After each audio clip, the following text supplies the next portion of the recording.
Emma Patterson stood in the back hallway of the upscale restaurant, taking a deep breath before returning to the dining room. At 29, she had learned that life rarely went according to plan, and working as a waitress was far from the career she had imagined during college. She tied her apron and checked her reflection quickly, knowing the evening rush was about to begin, and she needed to be ready for the demanding clientele this establishment attracted. As she pushed through the double doors into the candlelit dining room, Emma scanned the tables to see which sections needed attention. Her eyes landed on a man in a dark suit speaking with the general manager near the entrance, and her breath caught in her throat. Even after 12 years, she would recognize that profile anywhere. It was Nathan. Nathan Carter, her first love from college, the man she had planned to build a life with before circumstances had torn them apart. Emma ducked behind a pillar, her heart racing as memories flooded back. They had met during their sophomore year and had been inseparable for 3 years. Nathan had been studying business while Emma pursued her degree in art history. They had talked about opening a gallery together someday, combining their talents to create something meaningful. Then Nathan's father had become ill, and Nathan had needed to return home to help with the family business. Emma had wanted to go with him, but her own mother was battling cancer and she could not leave. They had tried to maintain a long-distance relationship, but the strain had eventually broken them. Emma watched as Nathan shook hands with the manager and began walking through the restaurant, greeting guests at various tables. He moved with confidence and authority that had not been there when they were young. Emma's co-worker Maria touched her arm and asked if she was feeling all right because she looked pale. Emma shook her head to clear it and said she was fine, just tired from a long shift. As the evening progressed, Emma managed to avoid Nathan by staying in sections of the restaurant where he was not greeting guests. She told herself she was being ridiculous because Nathan probably would not even remember her after all these years, but her hands still shook slightly when she carried plates. Her manager eventually approached and told her she needed to deliver a special order to Table 7, which happened to be where Nathan was now seated with several business associates. Emma had no choice but to approach the table. She focused on balancing the heavy tray and keeping her expression neutral as she served the meals. She was setting down the last plate when she heard Nathan's voice say her name with a question in his tone. Emma straightened up and met his eyes, and she saw recognition and surprise flash across his face. Nathan stood immediately and asked if it was really her, and Emma confirmed it was while trying to maintain her professional composure. Nathan introduced her to his colleagues as an old friend from college, and Emma excused herself as quickly as possible to return to her duties. She could feel Nathan watching her as she walked away, and her face burned with embarrassment. She had not wanted him to see her like this, struggling and serving tables while he had clearly succeeded in building the life he had always talked about. When her shift ended several hours later, Emma found Nathan waiting for her near the back exit.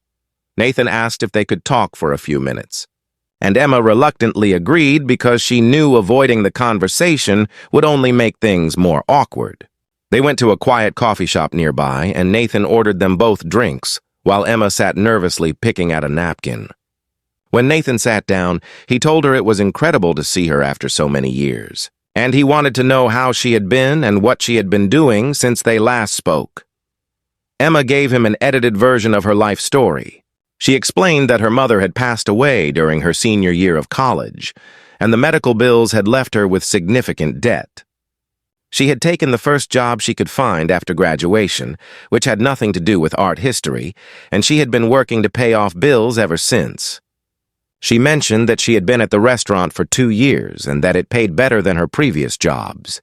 She did not tell him that she worked 2 jobs to make ends meet, or that she lived in a tiny studio apartment with 4 roommates, or that she had given up on most of her dreams. Nathan listened with an expression of genuine concern and sympathy. He told Emma he was sorry about her mother because he knew how close they had been. He then shared his own story. His father had recovered from his illness, but the family business had been in worse shape than anyone realized. Nathan had spent years rebuilding it, working 18-hour days and learning everything about the restaurant industry from the ground up. He had eventually expanded the business and now owned a small chain of upscale restaurants, including the one where Emma worked. Emma felt her embarrassment deepen when she realized Nathan was technically her employer, even if indirectly. Nathan must have seen her discomfort, because he quickly assured her that he did not involve himself in day-to-day operations of the restaurants and that he had not known she worked there. He said seeing her tonight had been a complete surprise, and he asked if they could meet again to catch up properly. Emma hesitated because she was not sure she wanted Nathan to see more of how far she had fallen from their shared dreams. But Nathan was persistent in a gentle way, and Emma finally agreed to have lunch with him the following week.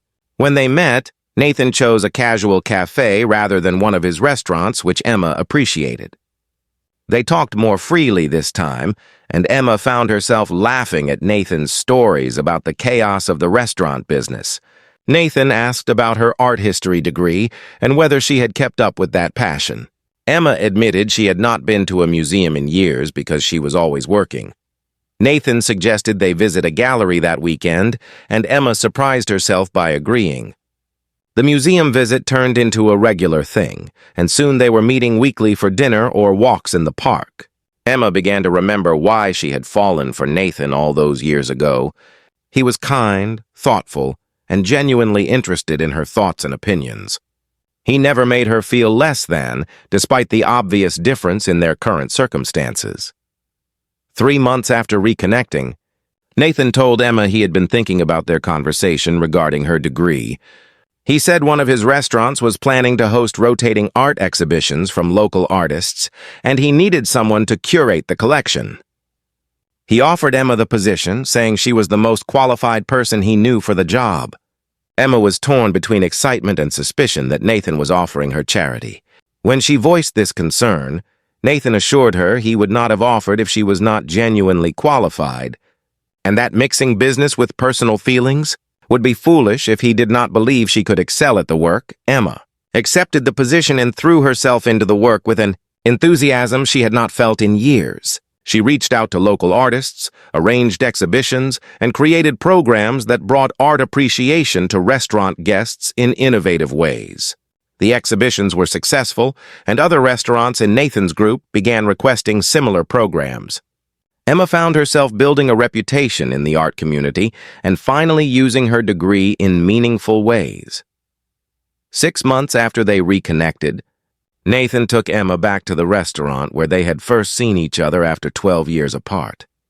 He had arranged a private dinner in the same section where she had been working that night. Over dessert, Nathan told Emma that losing her all those years ago had been one of his biggest regrets. He said he had built his business success partly to prove he could provide the life they had dreamed about, even though he had not been with her to share it. Nathan said that reconnecting with Emma had reminded him what truly mattered, and he did not want to lose her again. He was not asking her to marry him or make any grand commitments, but he wanted to know if she believed they could build something real this time. Emma admitted she had been afraid to hope, but seeing Nathan again had awakened feelings she thought she had buried forever. She wanted to try building something with him because she believed they were both different people now, shaped by hardship into something stronger.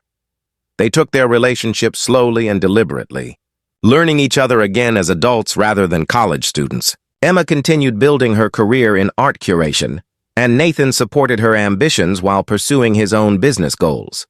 They learned to communicate better than they had when young, and they made their relationship a priority rather than letting circumstances pull them apart. 2 years after reconnecting, Nathan proposed to Emma at an art gallery she had curated, surrounded by beautiful works and the community she had helped build. He said Emma had brought art and beauty back into his life, and he wanted to spend the rest of his days appreciating her.